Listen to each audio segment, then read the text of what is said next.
Olá, tudo bem? Hoje eu vou falar sobre a reação adversa aos alimentos. O que é isso? É um termo que a gente emprega para qualquer reação anormal à ingesta de algum alimento ou de aditivos alimentares. E essas reações, elas podem ser classificadas em tóxicas e não tóxicas. Quando você tem as reações tóxicas, normalmente é quando alguma pessoa consome um alimento contendo a substância tóxica em quantidade suficiente para causar sintoma. Por exemplo, um alimento que esteja intoxicado por toxinas de bactérias como a Salmonella, o Campylobacter, Staphylococcus, Clostridium. Né? Geralmente a pessoa evolui com um quadro de intoxicação alimentar, que é muito comum, por exemplo, no verão, náuseas, vômitos, diarreias, febre, enfim. As reações tóxicas, elas também podem acontecer pelo consumo de aminas biogênicas. São várias, né? E elas são mensageiros que são inclusive alguns produzidos pelo nosso corpo, que atuam como neurotransmissores, atuam na resposta imunológica, na atividade cerebral, no metabolismo, na temperatura e também no pH gástrico. Uma das mais conhecidas é a histamina, né? Quando a gente, por exemplo, você recebe uma picada de mosquito, aquela área que foi picada pode ficar vermelha, inchada, fica quente, então isso pode estar relacionado com a histamina que gera esses sinais, né, que são sinais inflamatórios.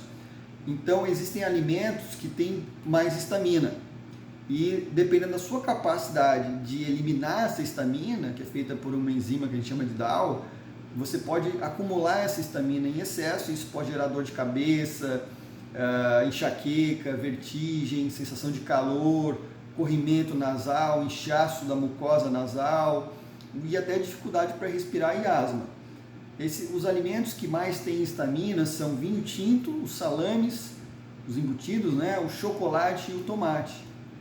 E a gente tem também as reações não tóxicas, que elas podem ser agrupadas nas intolerâncias alimentares, que eu já comentei sobre a intolerância à lactose, por exemplo, e a intolerância à frutose, e as reações não tóxicas, que envolvem mecanismos imunológicos, que são as alergias alimentares. Então, basicamente, a gente tem dois tipos de alergia alimentar. A gente tem a alergia alimentar IgE mediada, né, que é o que a gente mais conhece, que é a alergia que a gente chama de clássica, acontece imediatamente após o consumo. Né? Então, por exemplo, a pessoa que tem uma alergia do tipo 1 imediata a camarão, ela come camarão, fica vermelha, com manchas vermelhas, coça, os olhos podem ficar inchados, a boca, e é essa alergia que a gente chama do choque anafilático.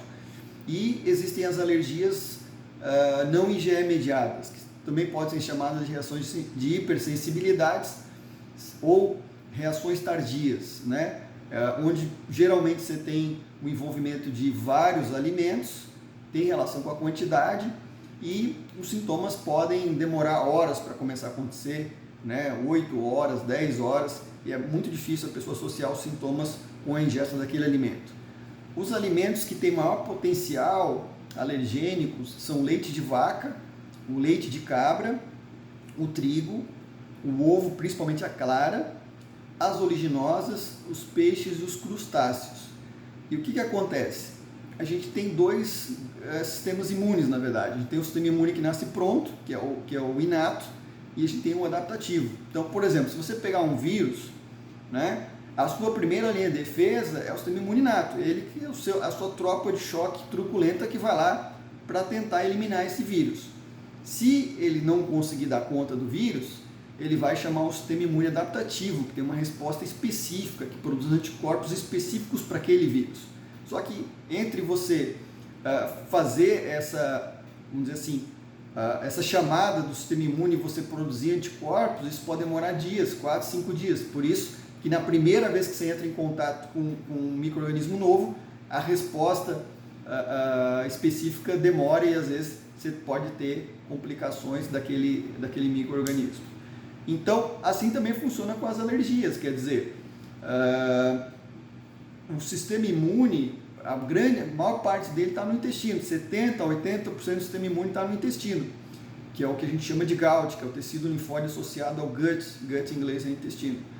E a gente nasce com o intestino não colonizado, a gente nasce virgem, com a flora bacteriana virgem, vamos dizer assim, né? Então, tudo influencia. Se você nasceu de parto cesáreo ou normal, isso influencia, porque se você nasceu de parto normal, as suas primeiras bactérias são do canal do parto. Se você nasceu de parto cesáreo, não.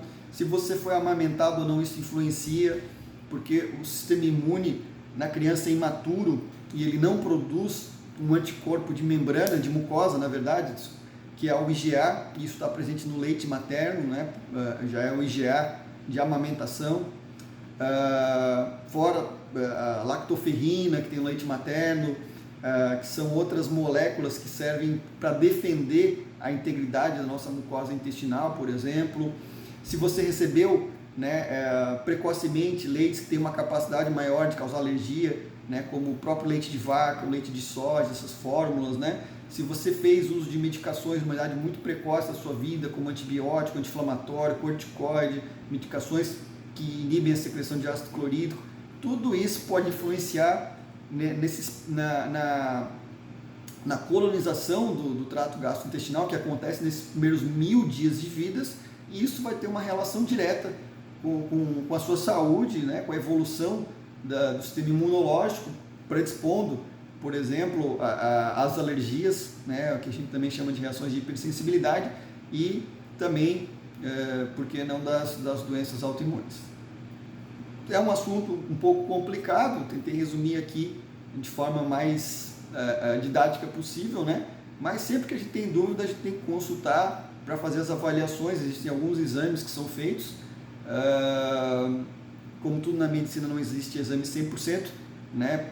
Principalmente falando dessas questões de reações adversas aos alimentos, é muito a história clínica do paciente que é importante. Muito obrigado.